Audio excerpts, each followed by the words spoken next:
कोई भी अपना उपाय सहयोग से जितना आसानी से कर सकता है, सरलता से कर सकता है, एक क्षण में भी हो सकता है। सहयोग से इलाज एक क्षण में होता है। जो आदमी पार हो जाता है वैसे भी वो विमुक्त ही हो जाता है, क्योंकि उसका कनेक्शन जो जुड़ जाता है, उसके अंदर शक्तियां जो आने लग जाती हैं, उसका कोई उसके शक्ति पे निर्भर नहीं होता है। जो चारों तरफ फैली हुई शक्ति है वही उसके अंदर से दौड़ने लग जाती है। तो उसका जो फिजिकल बीइंग है, उसका जो इमोशनल बीइंग है, उसका जो मेंटल बीइंग है, वो पूरी तरह से प्लावित हो जाता है। और इस वजह से ऐसे आदमी डायनामिक हो जाते हैं और वो दिन भर मेहनत करते रहेंगे, उनको थकान नहीं होती, वो आकर्षक होते हैं, उनके साथ आपको बैठने को मन करता है। अपने माँ के प्रति जो बच्चा पूरी तरह से संलग्न होता है वो बहुत चरित्रवान हो सकता है, बहुत चरित्रवान भी हो सकता है। और ये चीजें कोई करने से नहीं आती हैं, ये अंदर होने से होती है। जब तक आप सहयोग में पार नहीं हो जाइएगा आपको कठिन जाएगा।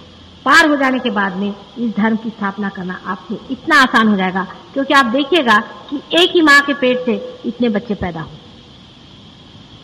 मेरे ही सहस्त्रार से इतने बच्चे पैदा हुए हैं।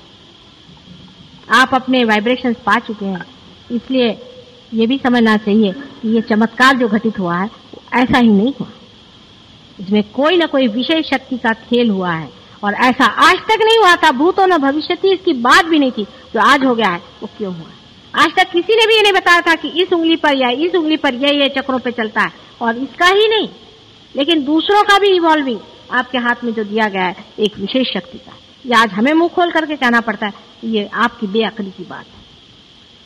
आप जान सकते हैं कि ये वाइब्रेशंस आपको कहीं भी नहीं मिल सकते हैं और कहीं मिलते ही नहीं है, आपके अपने हैं, इसमें कोई शंका नहीं है। लेकिन वो जहां से मिले हैं और जिसने ये कार्य किया है उसके प्रति पूर्णतया जब तक आप समर्पित नहीं होंगे तब तक आपके वाइब्रेशंस का फ्लो हो ही नहीं सकता। शरणागति के बगैर होता नहीं। और आदमी इतना अहंकारी है, उसको हमने वाइब्रेशन दे दिए, उसको हमने ठीक कर दिया, उसको सब कुछ कर दिया, उसको सब समझा भी दिया, तो भी उसके शरणागति नहीं आती। पर अभी अगर किसी को अंदर एक अंगूठी निकाल के देगा तो हो गए उसके पैर पे, सब बेच बात के उसके चरणों में चले जाएंगे, सब कुछ छोड़ करके उस पर कविताएं लिखेंगे, उस पर किताबें लिखेंगे, उस पर ये लिखेंगे, उस पर वो लिखेंगे। क्योंकि ठीक है, आपको लिखना ही चाहिए, क्योंकि ये सत्य है, आपको कहना ही पड़ेगा। लेकिन कहना पड़ेगा कि ये कहां से आया, ये परमात्मा का विधान है। हमारे फोटो के सिवा अगर आप काम करना चाहें तो नहीं कर सकते। अगर कोई ऐसा सोचे कि हमारे फोटो के बगैर ही काम हो जाएगा तो नहीं होता। की बात बिल्कुल सही है कि माता जी के नाम और फोटो के बगैर काम नहीं।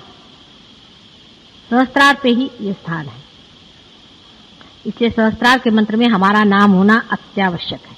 एक हम अभी गए थे किसी के पास में, वो रियलाइज है खुद, लेकिन अहंकार तो अभी उनमें है। और उस अहंकार में उन्होंने जो नाम लेना शुरू कर दिया तो उसमें उन्होंने कहा कि माता जी निर्मला देवी नहीं कहेंगे, सबके सहस्त्रार बंद हो गए। बाद में उन्होंने कंप्लेंट करी एक वहां हमारी शिष्या उनसे कि भाई क्या बात है, इस पे तो मंत्र पे चलता नहीं, सहस्त्रार खुलते नहीं, क्या बात होगी। उसने कहा अच्छा कहिए आप मंत्र। जब कहना शुरू कर दिया तो उन्होंने देखा कि उन्होंने वेरी नाइसली वो नाम निकाल डाला था। वो कहा कि भैया माता जी के बगैर ये चलने नहीं वाला, सहस्त्रार पे अभी आपको मैं दिखाता हूं। जैसे ही उसने मेरा नाम लेना शुरू कर दिया, 3 नाम के अंदर उन्हीं के खुद के वाइब्रेशन खुल के बन गए। हालांकि वो रियलाइज कब के हुए हैं, ये सही बात। आज आपके सामने मैं मुंह खोल के बात इसलिए कहना चाहती हूँ कि जो गलत फहमियां हैं उसको दूर कर दो। आपसे भी आज मैं फिर से खुले रूप से कह सकती हूँ, इसमें आपका कोई अहंकार डुबाने की बात नहीं। आपकी माँ मैं ही हूँ ये जान लेना। अपनी माँ को स्वीकार करने में जो आदमी झिझकता है और उससे आंख चुराता है, उस आदमी में धर्म ही नहीं, ये समझ लेना। आपने वाइब्रेशंस मुझसे ही पाए हैं और मैं ही आपकी माँ हूँ, इस बात को आपको स्वीकार करना ही होगा। इसमें आपका कुछ नहीं जाता है, आप बगैर माँ के पैदा नहीं हुए हैं। जो आदमी ऐसा कहता है कि मैं बगैर माँ के पैदा हुआ है, उससे बढ़ के महामूर्ख कोई नहीं है। आपने वाइब्रेशंस हवा में नहीं पाए, अगर पाने के होते तो हमारा आना ही व्यर्थ हो जाता। इसलिए अपने माँ को स्वीकार करो। माँ का डिनायल बहुत बड़ा होता है। ईसा मसीह जो कि इतना बड़ा आदमी था, उसने सलीब पर भी चढ़ के अपने माँ से कहा कि माँ तेरा बेटा कहाँ है और तू कहाँ है। वहां पर भी उस सलीब पर जबकि उसके बदन से लहू बह रहा था, तब भी उसने अपनी माँ को याद किया। जो अपनी माँ को भूल सकते हैं वो दुनिया में हर चीज को भूल सकते हैं। सारे संसार का कोई सा भी धर्म, राष्ट्र धर्म लो, समाज धर्म लो, कोई सा भी धर्म ऐसे आदमी के अंदर नहीं आ सकता है जो अपनी माँ को नहीं मानता। इसलिए जो आपने वाइब्रेशंस पाए हैं और जो लोग पाने वाले हैं उनको पता होना चाहिए कि माँ का इससे पूरा ही संबंध है और अधिकार है। हालांकि उसमें आप दे कुछ नहीं सकते, आपका अधिकार ही, आपका लेने का ही अधिकार, मेरा तो देने का अधिकार, मुझे आपसे लेना कुछ नहीं है। लेकिन अगर आपके वाइब्रेशंस कल खो गए तो फिर से मैं मुंह खोलकर आपसे नहीं कहने वाली। इस बात को आप समझिए।